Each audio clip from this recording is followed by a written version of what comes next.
And a question that I asked you, and I'm going to ask you this again, is have you had a chance yet to read Darwin's Origin of the Species? No, I haven't. I haven't. You know what? That was quite some time ago that you asked me that, right? That's right. Actually, Euthanasia at the time had just been released. I guess in Canada it had only been about 4 days. Right. Mm-hmm. So how are things going with the sale of Euthanasia, and I guess with your fan support? Things are going real well, actually. We're in Providence today, and today's actually the first show of the Reckoning Day tour. And we've toured through a lot of parts of the world, and this is our second trip back through North America. And things have been going very well, very well. We're quite pleased. Last time I talked to you, I was talking about the decline of Western civilization and Megadeth's involvement in that particular movie. Recently, just coincidentally, I happened to watch Spinal Tap. Right. Now, Megadeth, of course, not being involved with Spinal Tap, but the association that I draw is that there are two movies that relate to heavy metal, but also the perception of heavy metal is one, I don't know, of being made a mockery of. Does that sit well with you? Oh, Spinal Tap's just a joke movie. That's one of the most classic movies on every tour bus in the world, I think, you know.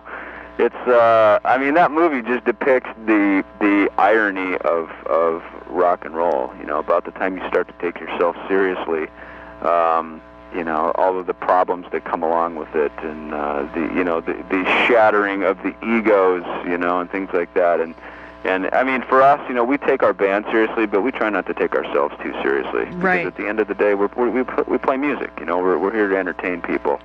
Right. And, you know, I think Spinal Tap's a pretty funny movie, actually. You know? And that's important to be able to laugh at yourself. You know, as we watch that movie and laugh at them, we're basically laughing at ourselves because a lot of that stuff has happened to us as well. Well, I could say that it's happened to me too, but from the different end.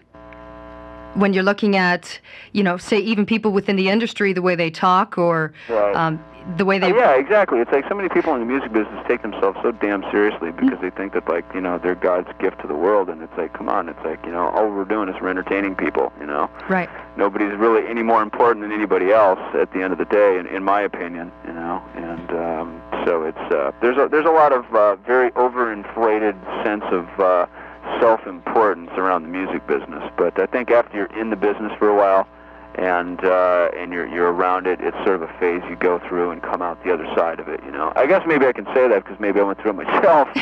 So you know, now still being here and you know, Megadeth still being around after several records and several years anyway, it's you go through it and come out the other side, and life is a little bit easier when you don't take yourself quite so seriously.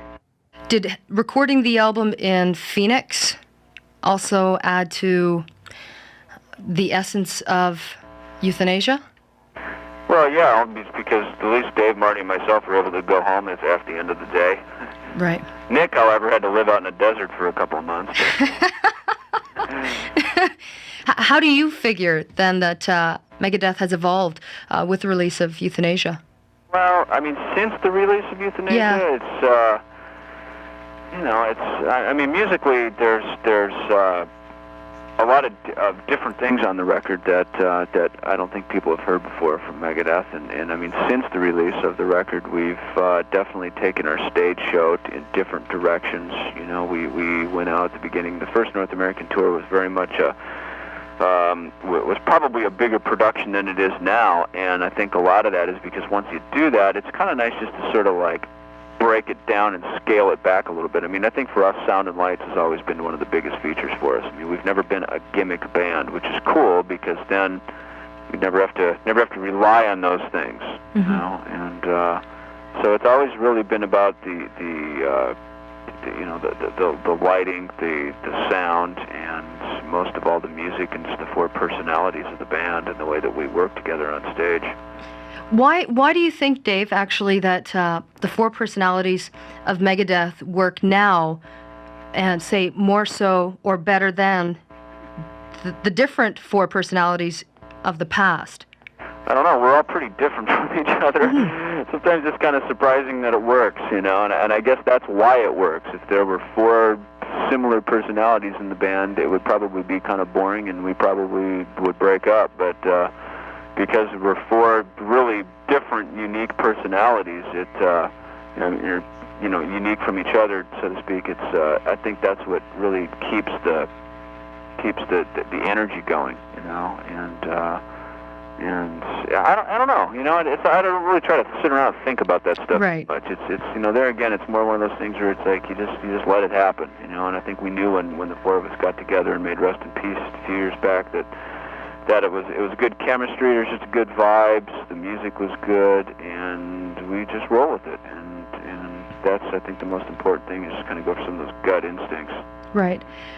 The fact that, okay, I know that from talking to you in the past that 19 songs were actually recorded during the recording process for Euthanasia. Mm-hmm.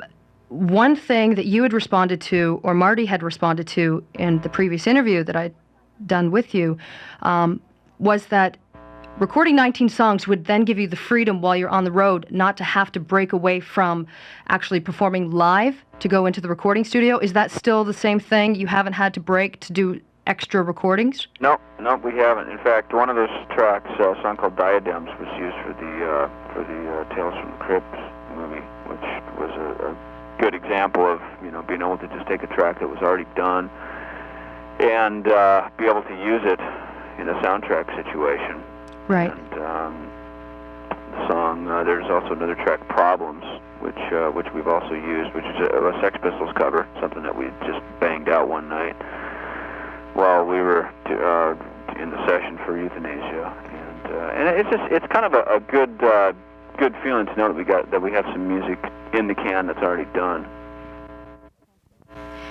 Would you consider doing this again, using the same procedure next time around? As far as having some extra songs, you mean? Yep. Yeah. I mean, we did that actually with Countdown as well. We had one extra track called Breakpoint. Right. And that we had, and I think we felt comfortable having that extra track there, and so it was nice to be able to have some extra ones, and that was our thinking when we did some extra tracks for Euthanasia. Now, Euthanasia is not even a year old yet, but are you guys even planning for the future as to the next recording or writing new songs, stuff like that? Yeah, we're always working on writing new material while we're out on the road. We're working stuff at sound check, always scribbling down some new lyrics here and there, and so we're always have some new things in the works. And but it's a little early to talk about that since we're still out on tour. Right. Lyrically, this time around, the album consists of some more. Well, I guess it takes more of a personal tone as opposed to a political tone. Is that continuing when writing down lyrics? The new material, you mean? I realize you don't really want to talk too much about it, but yeah, at this point, it's I think it's just a little too early to get into that. We're not really at that point yet where all that stuff has come together. I mean, the reason that we do such a big press and media blitz after the record is done is because then there's a lot to talk about. Right. And a lot of our making of our records doesn't really come to fruition until we're actually in the studio making the record. Right. And by the time we're done with it, then we can see what the record is like. We're not one of these bands that has a blueprint and goes into the studio and tries to build it exactly the way that we had envisioned it. A lot of the vision is there, but it really all comes together as we're in the studio making the record. Right. What are some of the more, I suppose, personal issues being dealt with on Euthanasia as opposed to the political? I think a lot of them are pretty self-explanatory. There's songs like Victory, I Thought I Knew It All, songs like that, Blood of Heroes. I think a lot of those songs are pretty self-explanatory, just as far as not only with us but with just people, period. And I think that's one of the things lyrically on this record is that the songs had such a human touch to them that they were, lyrically they were much more. I think people could relate to them a lot more because they were maybe a little more kind of everyday kind of lyrics. Right. For someone who might not know, Hugh Syme, who's also Canadian, did the artwork for the cover of Euthanasia. Right. How did you develop that relationship with Hugh Syme? That actually started with the Countdown to Extinction record. Hugh Syme did the artwork for that, so we had him come back and do this one as well for Euthanasia. Are you basically over that platform of, I guess, receiving strife about the cover itself with hanging, I guess the artwork on Euthanasia is quite graphic, and I mean, I know that there was a lot of trouble originally with the cover, some stores refusing to put it into circulation. Was, but you know, it's funny. I can't even tell you how many records I bought when I was a kid just because the cover looked cool. Oh, now you're going to Spinal Tap. Now you're going back to Spinal Tap. Yeah, you know, I mean, there were so many records that I just see them sitting in the store rack and go, man, that is a cool looking cover, and I would buy it because of that. And sometimes the records were really good, and sometimes not so good. But you know, I think that with music, it's you know, especially with Megadeth anyway, it's a lot more than just listening to the music. You know, that's why we put such graphic covers on our records. That's why we go into such detail with printing all the lyrics in there. And especially Euthanasia had a lot of graphics that coincided with some of the topics of the songs. And so it's like a whole experience. You know, I think that when we were growing up, we would, speaking for myself anyway, I would listen to records and sit there and look through you know, flip through the record and look at the lyrics and try to take the whole thing in as I was listening to it. You know, right. I wasn't really good at just sort of having the radio on in the background for music. You know, for me, it's like when I listen to music, it's like I really sat and listened to it. So that's why we do that with Megadeth records, is we try to really make the whole thing a listening experience. Does it ever become difficult though, because Megadeth is very much a spokes group or a vehicle for many ideas, or definitely you guys are very strong in your opinions, and you don't hesitate to hide them from anyone. And I don't think that you're doing it to be reactionary in any way, but you're acting as educators. But does that ever get difficult fulfilling that role?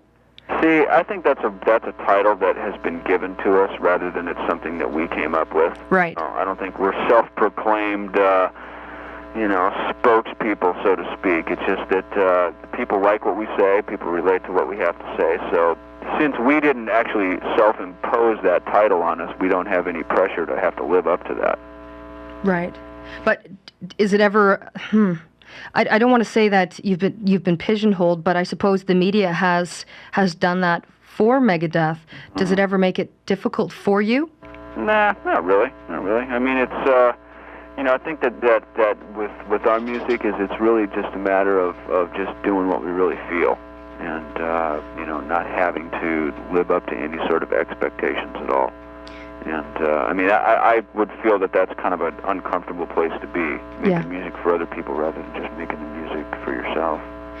Would you do what you did with Euthanasia and record in the portable studio once again, say in the Phoenix area outside of LA, like far removed from LA next time around? You know, it's nice to be outside of the major cities in a certain way, just because you don't have all the distractions, you know, and all the industry people coming down and hanging at the studio and things like that. Not that they're not welcome, because a lot of them have a lot of very valuable input, but you know, the one drawback to being in a remote area is that you don't have the luxury of being able to like order a guitar or say a specific microphone or amplifier, things that are real important to recording sessions.